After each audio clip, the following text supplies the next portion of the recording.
En Allemagne, les autorités sont à la recherche d'éventuels complices de l'auteur présumé de l'attentat de Berlin abattu hier à Milan par la police italienne. Son neveu a été arrêté en Tunisie avec 2 autres djihadistes, a annoncé aujourd'hui le gouvernement tunisien. Ils ont entre 18 et 27 ans et appartiennent à une cellule terroriste active en Tunisie. Alors après le franco-tunisien des attentats de Nice, voilà donc un autre Tunisien suspect numéro 1 de l'attaque de Berlin.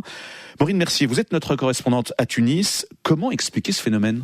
La Tunisie, c'est le plus gros exportateur de combattants djihadistes en Irak et en Syrie. Selon les estimations de l'ONU, 6 000 Tunisiens y ont rejoint les troupes du groupe État islamique ou d'Al-Qaïda. Bon nombre de Tunisiens ont aussi rejoint Daesh en Libye. C'est sans compter ceux qui, comme Anis Amri, radicalisés, se sont rendus directement en Europe. Avec les revers que l'État islamique a essuyés cette année en Irak, Libye, Syrie, la menace augmente partout ailleurs dans le monde, en Europe et en Tunisie tout particulièrement, le monde entier. Mais la Tunisie sont face à un immense défi. Mais pourquoi donc ce pays de 11 millions d'habitants engendre-t-il autant de vocations djihadistes ? Plusieurs réponses. D'abord, la crise économique, 30% de chômage chez les jeunes, alors qu'ils ont fait la révolution justement pour que les choses s'améliorent. C'est l'inverse qui s'est produit. Aujourd'hui, c'est pire. L'instabilité politique post-révolution nuit à l'économie. Ces jeunes sans perspective d'avenir, c'est du pain béni pour les recruteurs de djihadistes. Et puis, deuxième explication, juste après la révolution et le renversement de Ben Ali, c'est le parti islamiste Ennahda qui a pris le pouvoir durant 2 ans. Une bonne partie des Tunisiens l'accusent de laxisme, d'avoir fermé les yeux, de complicité même.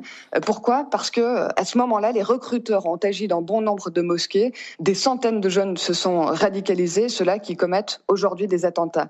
Les Tunisiens l'expliquent très bien. Ils disent la Tunisie et le monde entier sont en train de payer cette période avec Ennahda au pouvoir. On va le payer encore durant des années. Oui, les Tunisiens estiment qu'il y a aussi une responsabilité occidentale. Oui, énorme. Le sentiment, c'est que certes, la Tunisie porte les responsabilités que je viens d'évoquer, mais si l'État islamique a pu se développer, c'est à cause des interventions américaines et européennes, en Irak et en Libye notamment, qui ont détruit ces pays. Les Tunisiens fous, criminels, c'est comme ça que la population décrit ceux qui ont rejoint Daesh, ces fous ont pu trouver un terreau terroriste dans ces pays détruits par les Occidentaux. Et Maureen, aujourd'hui, la population tunisienne craint énormément ces djihadistes. Oui, il faut rappeler que le pays en est une des principales victimes. On se rappelle des attentats de Sousse, du Bardo, etc. Les attentats ont fait plus d'une centaine de morts en Tunisie au total. Alors oui, la population a peur. Une manifestation a eu lieu aujourd'hui d'ailleurs à Tunis. Elle demandait le non-retour des djihadistes au pays. Elle demande à l'État de prendre des mesures supplémentaires pour assurer la sécurité.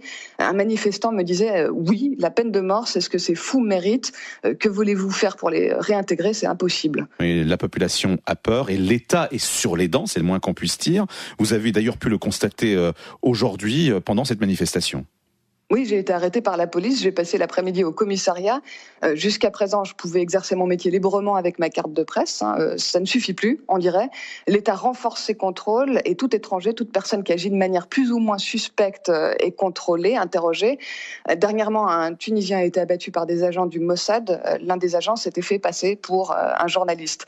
Alors, entre cet événement et les djihadistes qui reviennent au pays, l'État retrouve ses habitudes du temps de Ben Ali et le retour de l'État policier. C'est ce que l'on est en train d'observer. C'est malheureusement le prix à payer. Maureen Mercier à Tunis.